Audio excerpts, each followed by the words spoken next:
Assalamualaikum warahmatullahi wabarakatuh. Perkenalkan, nama saya Rizky Arif Fadilah dari Prodi Psikologi kelas 3B NIM 19070160083. Pada kesempatan kali ini saya akan menjawab beberapa pertanyaan UTS yang telah saya buat menjadi makalah sesuai dengan arahan Ibu Luki. Dalam menjawab pertanyaan melalui makalah ini, sumber saya yaitu buku Kode Etik Psikologi Indonesia yang bersumber dari Himpunan Psikologi Indonesia. Pertanyaan yang pertama, apa batasan-batasan yang harus diperhatikan psikologi atau ilmuwan psikologi dalam melakukan asesmen psikologi? Batasan-batasan yang harus diperhatikan oleh seorang psikolog atau ilmuwan psikolog, yang pertama ada pada pasal 62 ayat 1 yang berbunyi, psikolog dan atau ilmuwan psikologi yang melakukan observasi wawancara penggunaan alat instrumen sesuai dengan kategori dan kompetensi yang ditetapkan untuk membantu psikolog melakukan pemeriksaan psikologis.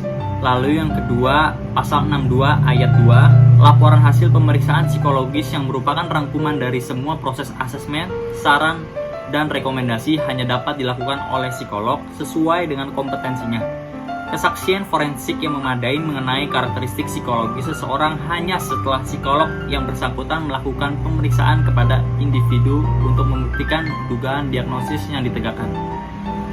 Lalu yang ketiga itu ada pada pasal 63 ayat 1 yang berbunyi, instrumen yang ditetapkan hanya dapat digunakan sesuai dengan populasi yang diujikan pada saat pengujian validitas dan realitas.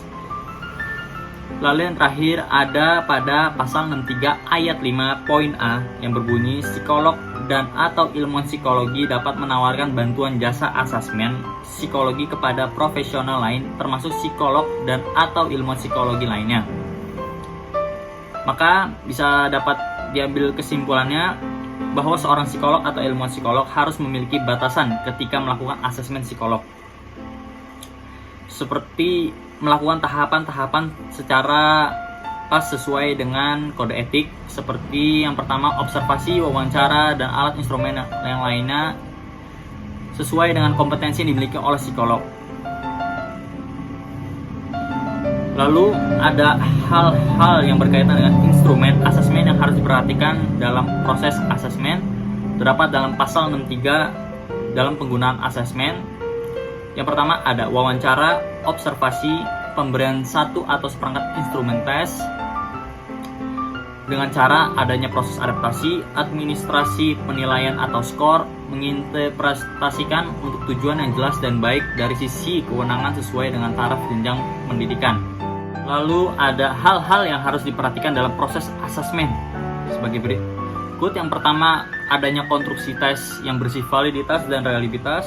Yang kedua, adanya administrasi dan kategori tes. Yang ketiga, kategori alat tes dalam psikodiagnostik. Lalu yang keempat, ada tes dan hasil tes yang kadaluarsa.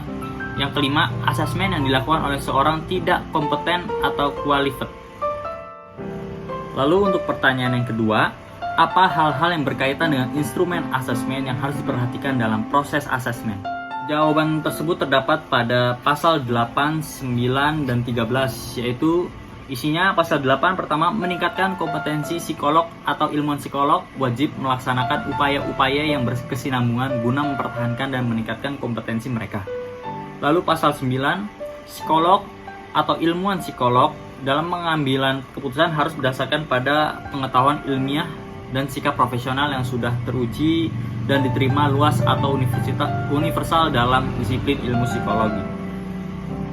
Lalu pasal 13 adanya sikap profesional psikolog atau ilmuwan psikolog dalam memberikan layanan psikologi, baik yang bersifat perorangan, kelompok, lembaga atau organisasi atau institusi, harus sesuai dengan keahlian dan kewenangan serta berkewajiban untuk mengutamakan dasar-dasar profesional, memberikan layanan kepada semua pihak yang membutuhkan, melindungi pemakai layanan psikologi dari akibat yang merugikan sebagai dampak layanan psikologi yang diterimanya, lalu mengutamakan ketidakberpihakan dalam kepentingan layanan psikologi serta pihak-pihak yang terkait dalam pemberian pelayanan tersebut.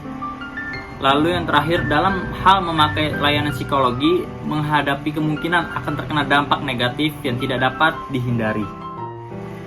Lalu pertanyaan yang ketiga, apa hal-hal yang harus diperhatikan dalam menjaga hubungan profesional antara psikolog atau ilmuwan psikolog dengan klien? Hal-hal yang harus diperhatikan dalam menjaga hubungan profesional antara psikolog atau ilmuwan psikolog terhadap kliennya yaitu terdapat pada bab 4 pasal 13. Yang pertama, dalam pasal 13 poin A yang berbunyi mengutamakan dasar-dasar profesional. Lalu pasal 13 poin B yang berbunyi memberikan layanan kepada semua pihak yang membutuhkan. Lalu yang ketiga, pasal 13 poin D yang berbunyi mengutamakan ketidakberpihakan dalam kepentingan pemakai layanan psikologi serta pihak-pihak yang terkait dalam pemberian layanan tersebut. Sekian, kurang lebihnya mohon maaf. Wassalamualaikum warahmatullahi wabarakatuh.